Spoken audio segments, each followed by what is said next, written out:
Hello, my name is Julia Streets and welcome to DiverCity Podcast, talking about equality, inclusion and diversity in financial services. On the podcast, we seek to shine a light on positive progress, call out areas requiring further focus, and offer lots of ideas to help drive change. And today, I'm delighted to be joined by Dr. Grace Lordan and Richard Nesbitt. Dr. Grace Lordan is an Associate Professor in Behavioural Science at the London School of Economics and is the founding director of the Inclusion Initiative. Launching in November this year, the Inclusion Initiative will aim to bring together behavioural science insights designed for firms to really reap the benefits of inclusion of all talent and will produce academic research to support this end. Designed to be highly measurable, quantifying the link between inclusion and business outcomes, the initiative will provide practical suggestions and interventions to drive change. In addition to her teaching role on behavioural science at a master's and executive master level, Grace has led many projects advising both the UK and European government on major policy change initiatives, including minimum wage laws and advising on the future of skills. Grace, welcome to the show. Thank you. Thank you for having me. Richard Nesbitt is the Adjunct Professor of the Rotman School of Management, University of Toronto. He has also recently been a visiting professor here at the London School of Economics in the UK. And Richard is the retired COO of the Canadian Imperial Bank of Commerce, CIBC, and retired CEO of the Toronto Stock Exchange. In 2017, Richard published a book entitled Results at the Top with Barbara Annis, who was also a guest on the show in January 2018. The book focused on the issue of men's responsibility for gender diversity to improve their organisations. And Richard, it's wonderful to see you. Welcome to the show. Very pleased to be here. And this episode is recorded in Grace's office here at the London School of Economics. So as always, we invite each of our guests to take a minute to just tell us a bit about what they're up to at the moment. So Grace, let me come to you first of all. What are you focused on at the moment? So at the moment, I'm focused on launching the Inclusion Initiative here at the LSE. So this is a new research unit that will bring behavioural science insights to financial professional services firms in the City of London to help them enhance the inclusion of all talent. So the idea is that this is all-encompassing. And I want to move firms away from thinking about diversity along one or two particular spectrums to thinking about the teams that they have and making sure that all voices are heard with respect to assessing behavioural risk, which is quite important for financial professional services, thinking about products for their customers and innovating, but also to get them thinking about including talent at the bottom of the pipeline and encouraging people who up to this point have not necessarily thought about careers in financial professional services to come forward and think about joining the City of London. Amazing. And we'll get into so much of that on the show today for sure. And Richard, it's great to see you here in London. I think the last time we met, we were on stage in Toronto together. So, and congratulations on the book, by the way. I talk about it all the time. Tell us what your focus is. What brings you to London? Well, I've actually moved to London. Okay, welcome. And I'm working with Grace to help get the Inclusion Initiative off the ground. She's going to be responsible for the content. She's the brains behind it. But I hope to help her bring it out to industry. So what's very important about this initiative is we want to take the findings from the research and apply them to industry. And we're going to be focusing initially, at least, on the financial services industry in London, but of course also in North America. And really keen to hear your thoughts on how organisations should be embracing change and also where some of the difficult sort of elements are as well. So, Grace, let me come to you first of all in terms of talk to us about your findings. I mean, you've been doing some research. Tell us what you found. So my research started with thinking about why people choose the jobs that they do. And also once they actually get into those jobs, what determines who is successful beyond their own skills, abilities and talent.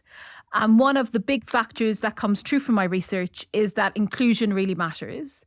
And that's inclusion in conversations when you're at kind of key ages, like 16, when you're determining whether or not to stay in A-levels in the UK or go to university in some other countries. Also what you decide to do when you go to university, but equally when you actually get to jobs, whether or not you're actually included in opportunities, such as getting stretch assignments, stretch projects, stretch goals. So based on that, and my belief that inclusion really matters for the City of London, I've spent some time doing a qualitative study which really involved going and meeting 40 of the most senior leaders in London City. So I interviewed 6 CEOs, 7 other people on executives. There was 20 people who were very senior income generators in their firms, 4 from the first line of defense and 3 from human resources. And we asked them what they thought the obstacles were to inclusion in the firm, with my gut feeling that actually if we improve inclusion, that we'll improve outcomes for some people who are getting a raw deal in the city at the moment. And rather than just take what the 40 leaders said as given, I also went and organised 3 events, and they were attended by 114 people from across the entire pipeline. And then further, I went and met 30 people who were very junior in the pipeline, paying attention to making sure that I included voices from lower socioeconomic status, different ethnicities, and also a gender balance. And from all of those conversations, I came up with the 10 obstacles that were cited the most for inclusion in the city. And now, based on what I've learned in the past from behavioural science, I came up with actions. So that's now out there in a report for any firm to download and take forward in their firm themselves.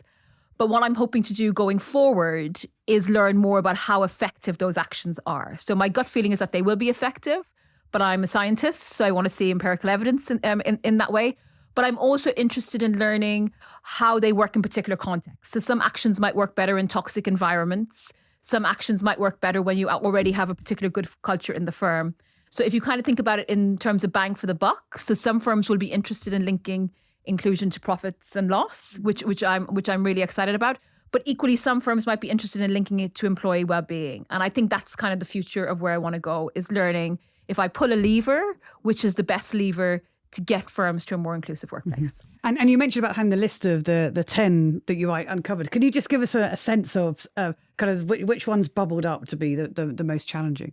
So the one that I'm most interested in is always groupthink. So I've done a lot of work with firms where I've gone in and looked at the conversations that individuals are having amongst themselves, looked to see whether or not they're discussing in a way that will push the boundary of the firm, so come up with a more creative solution, look to see whether or not they're interested in each other. So it's probably no surprise to your listeners that you see a lot of groupthink in at times when you have toxic cultures. So that's kind of a no-brainer.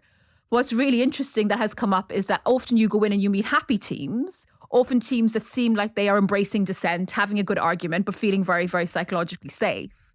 But those same teams do still seem to avoid topics of conversation where members don't necessarily feel familiar with the content. So they over-focus on the shared information that they have, and they tend to push to the sides hidden information. Now, you can imagine when we think about diversity and the values of diversity, the whole point is that you have different individuals with different life experience coming up with unique solutions.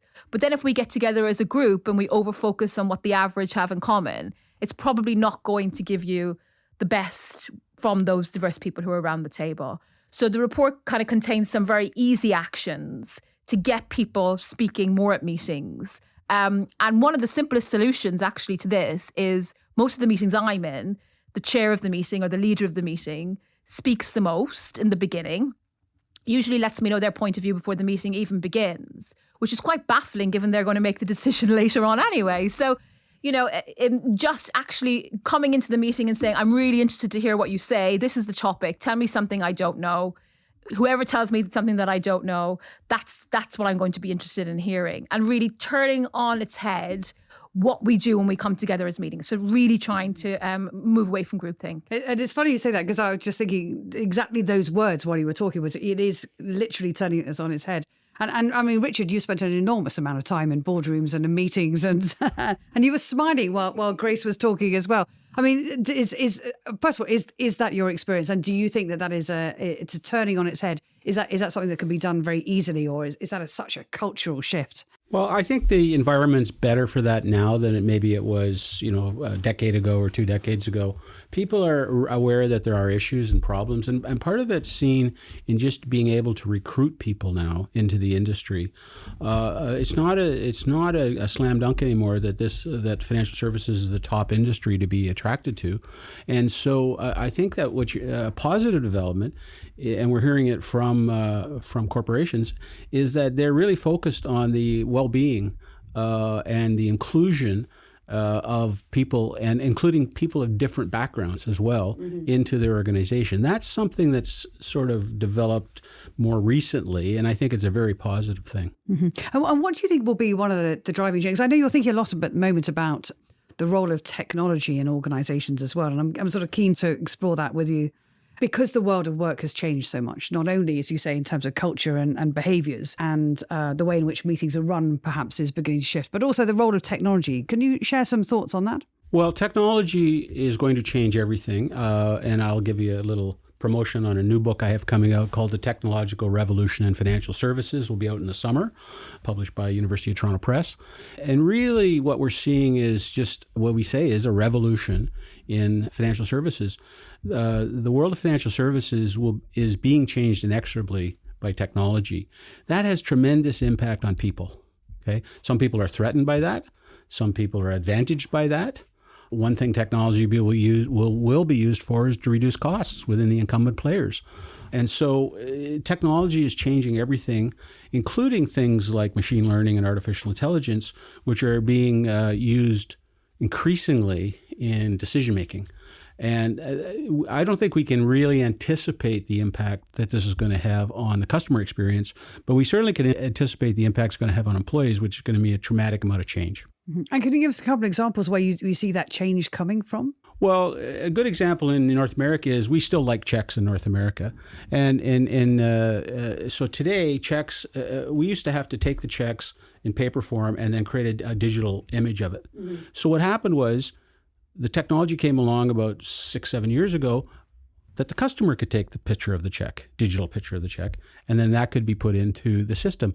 And customers really like that, by the way, because then they don't have to go to a branch or but who's saving the money on that is the bank. And it's a tremendous cost savings to have the push to the customer to do all of the creation of the digital image. And you can think of parallels of that in other industries as well. You know, you do the self-checkout, and Amazon would like to have it no checkout, right? You just walk out and it's all. So these things, so there's one example of significant change. The other thing is in terms of making decisions on loans. Those are increasingly going to be made using machine learning and artificial intelligence, particularly in the retail sector. And then I would say the one area that's already gone through a profound change is the trading of foreign exchange.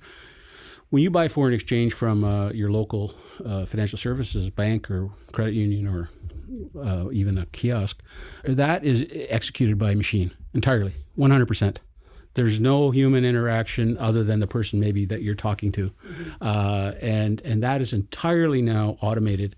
And it has revolutionized the trading of foreign exchange, made it a lot better for people, actually, in terms of the efficiency of the market.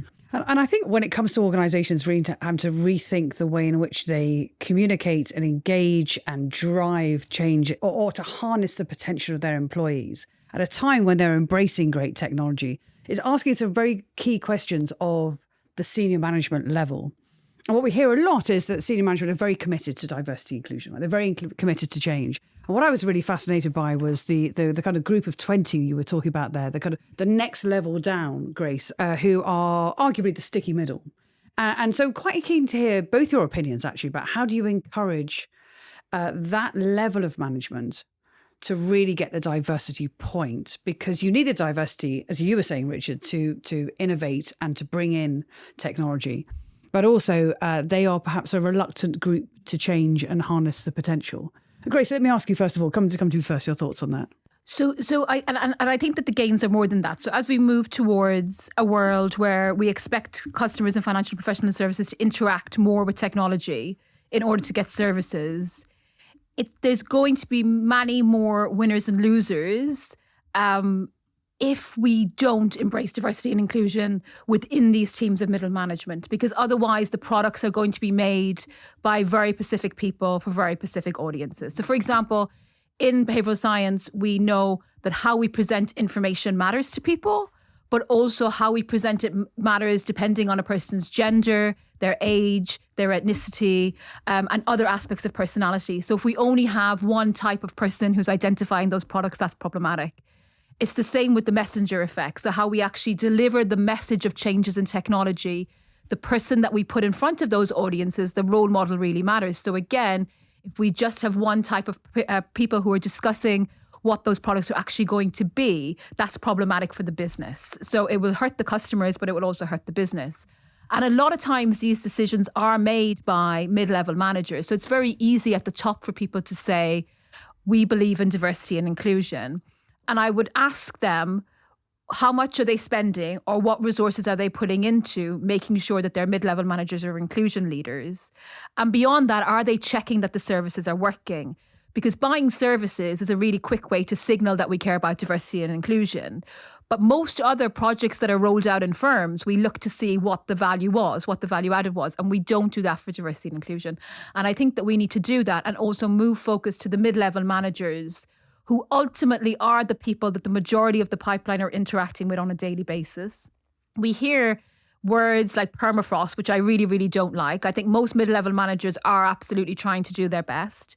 And I think if they realize that the gains that they can actually get from including diverse perspectives around their table, that can go both to their bottom line and their customer, you will get more buy-in. And I really believe the subject that I study, behavioural science, is perfect for this because you can teach leadership through behavioural science tools that allows a leader, a mid-level manager, however disenfranchised they may be, to learn quite quickly whether or not that change is actually working for them. And I think sometimes if you're working in a time-pressured environment and you are excluding voices around the table, you know, sitting through unconscious bias training or sitting through some training that tells you that you need to be more inclusive isn't very helpful. But I think learning tools that you can do live in meetings in order to actually bring better perspectives to that meeting is something that you will do. It's quick, it's easy, it's not tasking on your time. And actually learning how, if I change my style a little bit and seeing if it works and knowing how to audit that is actually fun as well. So, and when you say tools, can you just give an example of what you mean by a tool? I mean, is it a piece of technology that you're using as you run the meeting, or is it a tip and a trick as a management technique? So it's definitely more tips and tricks. So while I believe technology can do a lot, I think for our businesses, we still really need to invest in our people. So a very simple example is very often when I sit in meetings, the person who speaks the most are the extroverts. They dominate the conversation. I find it hard to get a word in. I'm actually naturally quite introverted. Even when I teach, I find it extraordinarily draining. So if I'm in a meeting and then people are called on randomly, that disrupts who's putting up their hand and who's shouting the loudest. And it also disrupts the flow of the conversation. Equally, if I'm in a meeting and the first 15 minutes is spent with me writing down my ideas that I bring to the meeting and my leader takes that up on days that I don't necessarily feel like talking loudly or indeed battling when someone is interrupting me in that meeting, I do feel much more included in that space. And I think for a leader, if they do that, they learn quite quickly whether some of the quiet voices at the table actually really have nothing to say or they're finding it hard to get their voice heard in that meeting. So very easy tips and tricks, very cheap.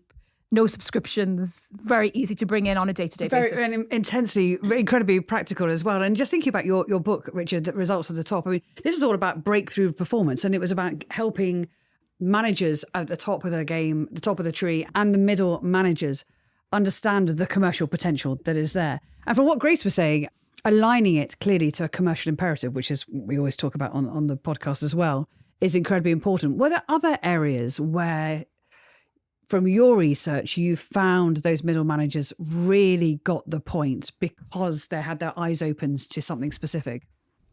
Well, I would say today, most people want to do the right thing. Most people actually believe in this, quite honestly, I think. They actually don't know how to do it, though. That's what I find. And so what I think we're lacking in business is giving people the training and the ability to know what to do, okay? And I found that in my career, like it was trial and error, okay? I'm trying to deal with this problem, but nobody ever told me how to deal with this problem. Like in business, we learned about the capital asset pricing model and, motivational tools and things like that. But these are complex human interaction problems that really has not had a lot of time put into the research on how to deal with these problems. That's what the Inclusion Initiative is going to hopefully provide us. And I think that we need to think a lot more about training people on how to manage. Okay. And middle managers are the people that you would start with, quite honestly, because they essentially run they are operating the day-to-day operations of your organization. So I think people want to do the right thing.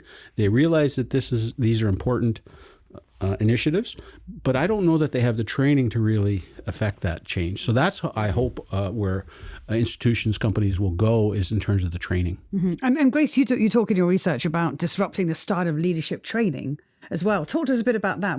How can that training be disrupted? Yeah, so again, it's taking a behavioural science approach. So behavioural scientists believe, different to economists who believe that when we make decisions, we weigh up the cost, benefits and risk, that there's actually two styles of thinking.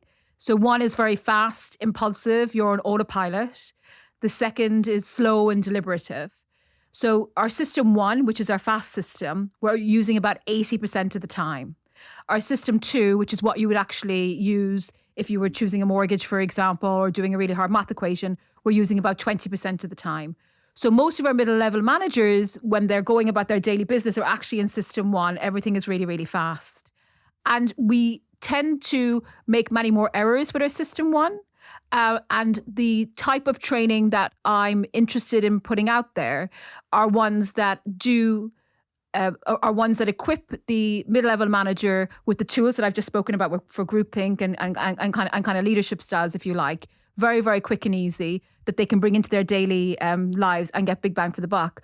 And also very, very small tweaks that they can make to their environment in order to make their workplace more inclusive. And I think why I'm really motivated by this, rather than looking at the very, very executive level and looking at the lower level, is that if you think about culture change as tipping or a domino effect, I think if you bring along kind of what I call the low-hanging fruits of the mid-level managers who will be excited about learning about behavioural science, and they see gains, and as their colleagues get to see that, slowly you can have culture change in the organisation. I think organisations that have had their leaders saying for a long time that we believe in diversity and inclusion without changing the middle level of the organisation, they can say that forever and nothing is going to change. But tipping, the tipping phenomenon of mid-level management is something that can really move a culture from quite bad to pretty good. And certainly from the people we talk to is, those who really understand it are gaining a daily competitive edge. Yes. So they are the ones actually within their organisations who are truly flying. And that is the momentum that I think is going to drive change. So I think that's a perfect moment just to pause the conversation as we turn to Cynthia, who's got some research to support the discussion. When it comes to workplace culture, there is a large gap between what leaders think is going on and what employees say is happening on the ground. In the 2020 Accenture report, Getting to Equal, the Hidden Value of Culture Makers, 2/3 of leaders feel that they create empowering environments in which employees can be themselves, raise concerns, and innovate without fear of failure. But just 1/3 of employees agree. In addition, employees care increasingly about workplace culture and believe it's important to help them thrive in the workplace, reported by 77% of women and 67% of men. A larger percentage of those in younger generations are more concerned with workplace culture than their older counterparts, 75% of Generation Z versus 64% of baby boomers. Thanks, Cynthia. And links to the research can be found on our website, www.diversitypodcast.com, where you can find episodes and sign up for early notifications of future recordings. Please do follow us on Twitter @DiversityPod, and Diversity Podcast is available on Bright Talk and all good podcast channels. We'd love a rating because it all helps to promote the show. So before the break, we were talking about, Grace, you mentioned unconscious bias training, which of course a lot of people go, we've done our training, it should be making us better, but actually is it? But also I've been thinking a lot about technology, and at the heart of the technology lies a similar question about bias as well. I mean, Richard, as you sort of reflect on your previous book and now your book that's about to come out, but also for your management experience and the technology dimension as well, what are you thinking about in terms of bias? Well, I would say two things on that. Number one, on the data side, I would say there's just a lack of data around the topic of inclusion and diversity. And I think that to some degree is deliberate, and there's been somewhat of a resistance to publish this kind of data because the story I would argue is improving. The story is still not that good. okay, in many industries. And so I would really like to see the same kind of rigor in terms of reporting on diversity and inclusion as we have on executive compensation, for example. You know, we have pages and pages and pages on executive compensation in annual filings, but we have very little on how they deal with their people.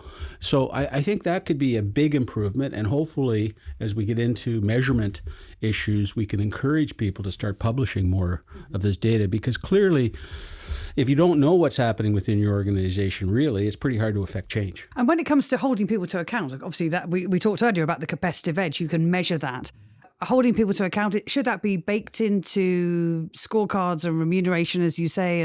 But how else can that be? In a corporate setting, absolutely. You only change what you're being measured on. There's so many things you have to do in business that you focus on what you're being measured on. Profit, for example, efficiency, for example.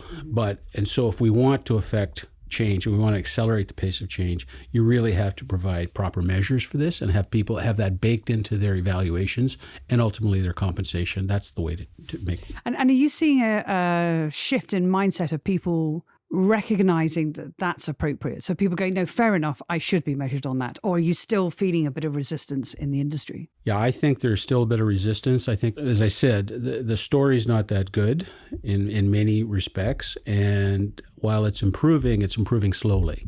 And therefore, I think that people would rather hold off reporting until they get to a better state, quite honestly. So, but how long are we going to hold off, right? Like, we could be holding off for a long, long time until everybody gets to a better state. So I think that this is very important. And I also think that business should embrace this and not rely on the government to impose it. So I would encourage business to get on with the job as well as get on with reporting the good work they're doing. It's fascinating you say that, because you led me entirely to my next question, which was around the role of policy in some regards. And there is some discussion about policy engagement around the question of culture. And Grace, you were saying earlier about toxic cultures and navigating toxic cultures and thinking about how organizations can improve that. You touched on it very lightly, but I'm really keen to come back to that as well in terms of from an employee's perspective, because we've talked a lot about from a management perspective, but some of your research was talking to younger talent, emerging talent, if you want to call it that, is around some of the skills of how do you navigate toxic cultures without walking out the door and going, I never want to work here again, I'm out. Are you looking at that area as well? Yes. I mean, I guess, so one of the interesting things is that if I'm an individual who goes into a toxic culture and I'm experiencing that over months, the best thing probably for myself is to leave, but the best thing for the group is that I actually stay and make a difference. And I think in having companies invest in the core skills of their employees can really help during that transition period. So I'm talking about giving education on how to build resilience, how to build grit, how to build adaptability, how to be more creative, how to be more innovative. And I think that these skills will help people not just navigate toxic cultures, but will also help people when they're within a firm that actually has a good culture that's just going through a bad economic shock. They might be cost cutting, there might be redundancies. And also I think in today's world where people do change jobs much more often, labour markets are tight, it can feel sometimes like the world is against you. So having those skills is really important. And I've been involved with a project that has placed those skills into secondary schools in the United Kingdom. And with the Inclusion Initiative, I really want to think about how we can place those, not just for our students here at the LSE, but for the very young pipeline going into the financial and professional services firm to get them over that first 1 and 2 year transition. Mm-hmm. And it's fascinating, isn't it? Because I think at this time when, I still have a sense that talk is cheap. People are very keen to talk about their commitment to diversity inclusion. That's why we have the podcast, because we want to get into kind of what's difficult or where we have to focus.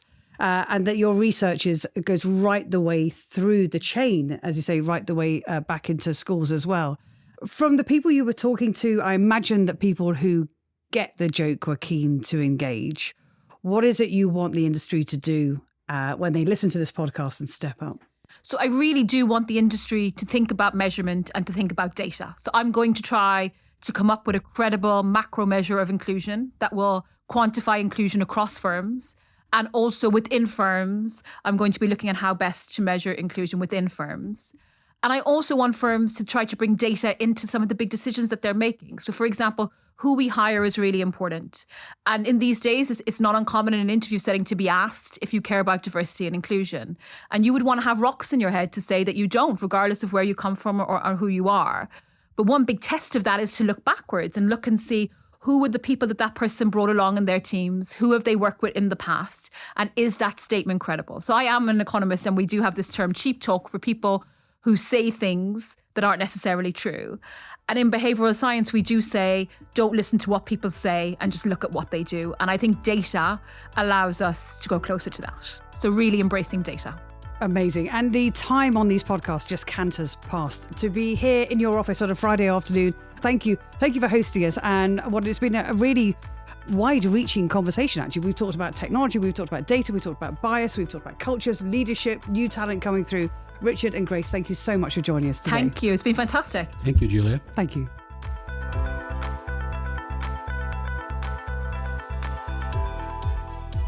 This episode of DiverCity Podcast was produced by me, Kieran Yates, on behalf of Julia Streets Productions. Thanks to Cynthia Akinsanya for her insights. You can find out more about the guests on this week's show on our website, DiverCityPodcast.com, and that's diversity with a C, not an S. Whilst you're there, you can also sign up to our newsletter for all our latest updates. All our episodes are available in Apple Podcasts, Spotify, or your favourite podcast app. If you enjoy DiverCity Podcast, remember to share on social media and give us a rating or review. It really helps promote the show to a wider audience. Finally, our Twitter handle is @DiverCityPod. Thanks for listening.